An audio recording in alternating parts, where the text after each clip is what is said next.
Panoorin natin tong sinabi ni Congressman Eresi, mga idol. Kakabahala to eh.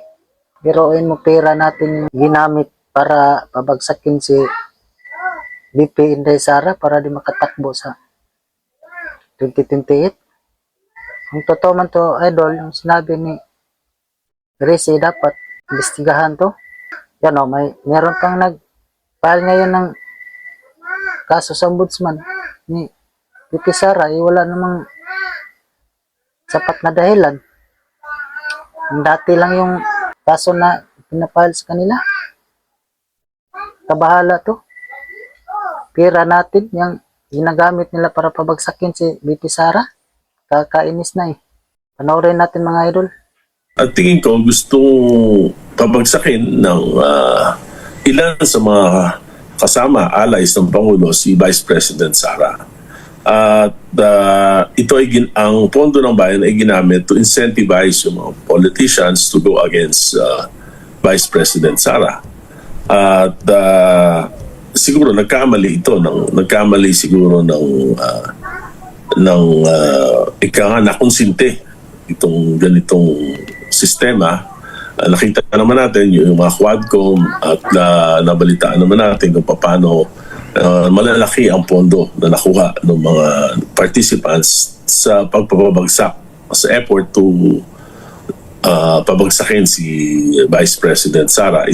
Dito nagsimula. Pagkatapos, nag-enjoy na siguro lahat. So lahat ay meron ng mga insertions, lahat ay may mga programa na questionable na naipasok sa budget. At sabi ko nga, dalawang bagay lang. Itong nangyaring pinakamalaking korupsyon na ito ay either kasabwat si Pangulo o talaga namang napabayaan. Bago tayo mag-commercial break, Congressman, nakuha yung aking atensyon doon sa sinabi ninyo na ang malaking bahagi ng massive na katiwalian ay sapagkat in-incentivize yung pagpapabagsak kay BP Sara. Is this the first time na binanggit ho ninyo o nabanggit nyo na ito sa ibang fora, sa ibang mga meeting? Kasi first time kong narinig ang ganitong anggulo. Is this the minority opinion, Mr. Congressman? It is the opinion of the senior minority leader. Ako po yun, opinion ko po yun na talaga namang pinag-aaralan ko kung ano yung nangyari at nakita ko ito yung nangyari na bagay na ginamit ito para pabagsakin si BP Sara at iangat si Speaker Martin Romualdez for the 2028 presidential elections. Pero nag-boomerang, nakita naman natin. Isa pa, nagamit din ito yung pondo for 3 years for the 2025 national and local elections. Nakita naman natin kung paano ginamit yung mga AFAP, yung mga AIX, yung mga tubad para sa elections. Patronage politics ng mga congressman. Pinakamalalaking pondo. I've been in Congress for this is my 5th term. So hindi naman magkakaganyan. Ganyang kalalaking kaya ang sama pati yung sistema sa electorate laging umaasa na lang sa ayuda. Alright, okay, alright. So, ito bang opinion ho ninyo bilang senior minority leader, deputy leader sa Kamara?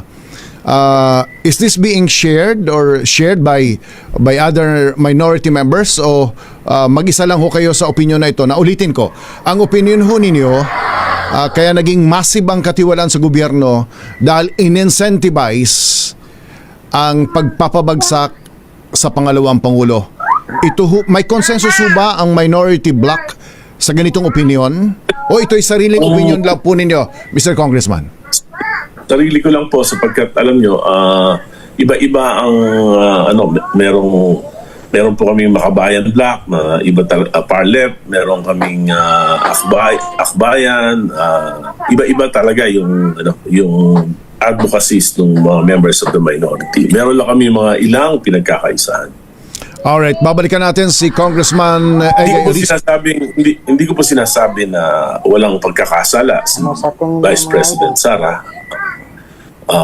Mga Kaya lang po, sa halip na ito ay tubisi ng barangal, ang nangyari po ay talaga namang ginamit yung kapangyarihan at salapi ng bayan para siya tubisin. kakainis na.